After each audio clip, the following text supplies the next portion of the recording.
Me vine a Chinchón porque yo toda mi infancia la pasé en los veranos, venía a Chinchón y venía porque mi padre es de Chinchón, mi madre es de un pueblo cercano. Yo estudiaba en Madrid, arquitectura, pintaba. Por aquel entonces empezaba a conocer a una persona que está por aquí, que ha hecho que la parte que yo quería de esta región, esta comarca, pues se uniera a mi vida, mi mujer, Conchi, mi compañera. Lo que me di cuenta es que no quería hacer una arquitectura como la que me habían enseñado, sino que estaba rodeado de una comarca donde lo que me gustaba era justamente la arquitectura donde yo había crecido. Hola, buenos días. Pues ahí empecé a ver que la escala pequeña, que era la que no tocaba en la escuela de arquitectura, era muy interesante porque era la escala humana. Digamos que mi escuela fue mi región. Aquí pensé que era conocido por mucha gente. No soy un arquitecto de Chinchón, yo soy un arquitecto de la comarca, de la región, porque estos pueblos están muy cerca y tienen unas características muy similares. Si empiezas a darte cuenta que esa arquitectura tradicional de la comarca puede formar parte de tu arquitectura, aunque sea de nueva factura. Empecé a buscar cómo conocer gente y cómo poder hacer proyectos interesantes. Mi primera obra la hice contigo. ¿Cuántos años hace? 33 años ya. Pero sí me acuerdo que la primera que hice contigo, que había venido recién venido de la mili, sí, y venías en el autocar o andando, no sé, pero no tenía ni coche todavía. El patio lo que se merecía es que tuviese esta barandilla que tiene ahora, como la tenía, recuperando lo que había antiguo. Como la tuvo. Porque es que aquí había barandilla, pero estaba tabicado con yeso. Tuve una suerte también en ese momento que con la administración pude hacer pronto algún proyecto de restauración y de rehabilitación. Y eso me llevó a conocer una doble faceta, que era la arquitectura que se había construido y que había que recuperar, y la nueva arquitectura que había que hacer, que no tendría por qué competir, que podía construir cosas que encajaran con una serie de elementos como son los materiales y los oficios. Una arquitectura nueva no tenía por qué molestar ni llamar la atención, que era lo que normalmente veía en la arquitectura que había aprendido en la escuela de arquitectura. Y me di cuenta que había un mundo distinto, a pesar de que a veces oía esto del falso histórico, que no, que era arquitectura nueva que se producía en el momento y que lo único que hacía era tratar con elementos tradicionales y que me permitía diseñar con una mente moderna, porque yo siempre pienso que mis clientes tienen que vivir en el siglo en el que viven y en el momento en el que viven, pero no significa que no puedan mantener las cosas buenas que vienen de antes. Creo que he tenido suerte porque he trabajado en sitios muy bonitos. Entonces, cuando los promotores me pedían hacer viviendas nuevas, he conseguido convencerles de que si la gente que venía a comprar estas casas aquí no era solo por lo que hiciéramos, sino por el sitio donde los hacíamos. Lo que desde luego la industria me llevaba y lo que yo veía es que la repetición hacía ganar más dinero. Y yo conseguí que mis clientes entendieran que la diferenciación hacía ganar más dinero todavía. Que haciendo casas donde a lo mejor había 40 casas, todas las casas fueran distintas. Y se entendiera que al final generabas un conjunto residencial que encajaba en el sitio donde estaba, y para mí eso era fundamental. Puede parecer que he hecho pequeños pueblos dentro de pueblos más grandes, pero hace que la gente tenga su identidad. Esta es una comarca productora de vino y de aceite, pero luego llegó un momento en que había tanto vino que había que hacer algo con los excedentes, entonces empezaba a destilar para la producción de aguardientes.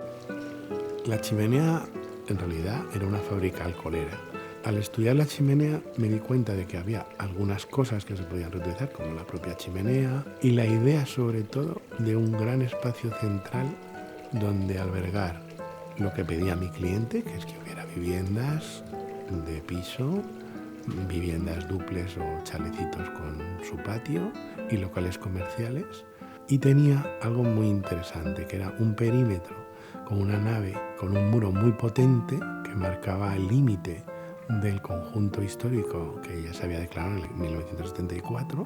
Era importante recuperar esa imagen y además añadir una calle peatonal que tuviera que ver con calles de la escala humana más estrecha del propio municipio. Se vendió muy bien y conseguimos al final dar una solución global a ese borde como una defensa final del propio conjunto histórico.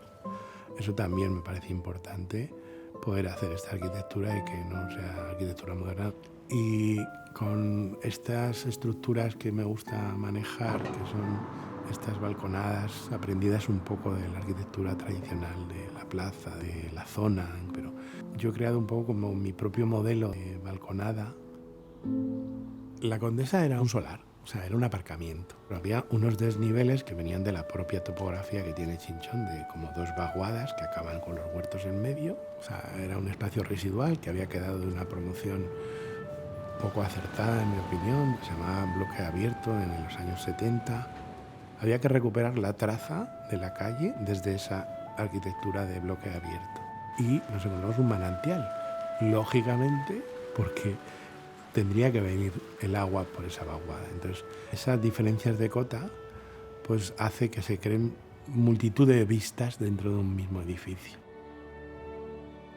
La Casa del Alamillo 18 es una casa de nueva factura y es una casa donde, además de utilizar materiales tradicionales, lo que hicimos fue utilizar tecnología moderna. Algo que para mí ha sido el mejor experimento que he podido yo hacer en yeso, que fue un revestimiento de yeso en una fachada nueva, con una fachada ventilada. El resultado fue estupendo, una eficiencia energética impresionante y un confort interior tremendo. He podido incorporar tecnologías modernas, pero manteniendo ese carácter, utilizando materiales que son los invariantes que estaban en las antiguas arquitecturas y en las nuevas arquitecturas, y que hacen que entre ellas se relacionan, hablan y se sienten comunes. Hay determinados invariantes, como pueden ser los balcones de la plaza de Chinchón, que para mí son únicos. No hay otra plaza con esta tipología de balcones y que parece que es regular, pero no tiene nada de regular. Es orgánico y no es igual en un lado que en el otro.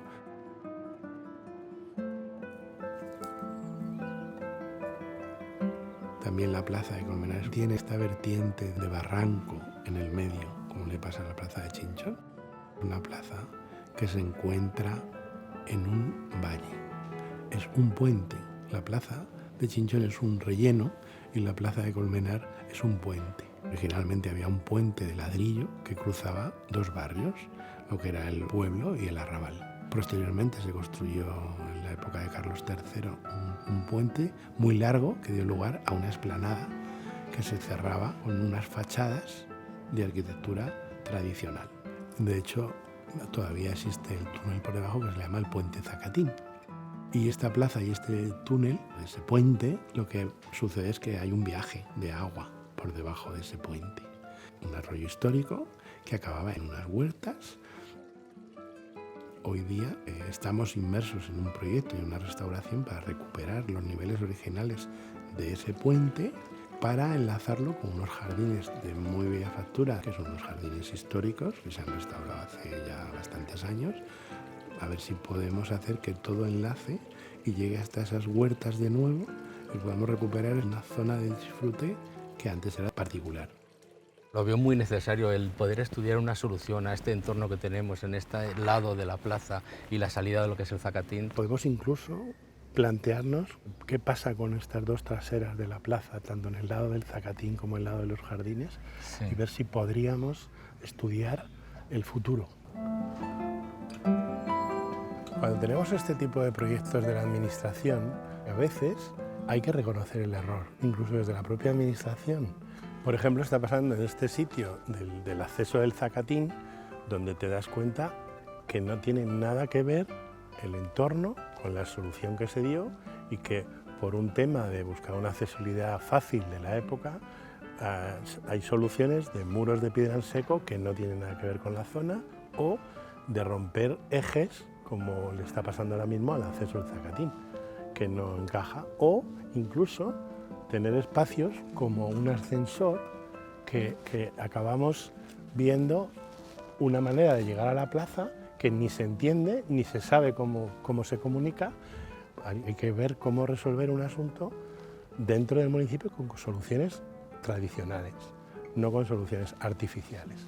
Por eso a veces es mejor eliminarlo, demolerlo y empezar otra vez, aunque recuperemos parte del material que pueda ser reutilizable en la nueva actuación. En esta comarca hay unas arquitecturas más populares, más sencillas, donde aparecen unas casas señoriales, eran grandes casas, donde tenían una parte residencial y una parte agroindustrial, basada sobre todo en el vino y el aceite. Son muy interesantes porque mantienen los lagares, que eran los sitios donde producían el vino, donde lo fabricaban, las bodegas y las cuevas. Es impresionante pensar la cantidad de vino que se podía hacer. Antes la agricultura daba dinero y se renovaba año a año. Ahora mismo yo creo que lo más importante es intentar recuperar todas estas edificaciones que no se encuentran en buen estado. Buenos días, Pablo. Claro, hola, buenos días, Miguel. Porque al final todas estas edificaciones, como no encontremos nuevos usuarios, yo creo que van a acabar en el suelo. Entonces es muy importante conseguir que podamos rehabilitarlas, intentando conservar ahora mismo lo que queda y directamente, por ejemplo, como esta casa, que quedó en manos de los bancos y al final pues hay que buscarle una solución. Estoy metido en un nuevo proyecto que tiene que ver con la idea de encontrar a los usuarios necesarios para casas que están en peligro y que requieren unos usos diferentes, unos usuarios diferentes que se enamoren de ellas y lleguen a amarlas, respetarlas y renovarlas. En este momento lo que más me interesa quizá de mi profesión no es hacer nueva arquitectura tradicional, que he hecho todo lo que he podido y seguiría haciéndolo, pero sí intentar salvar aquello que merece la pena.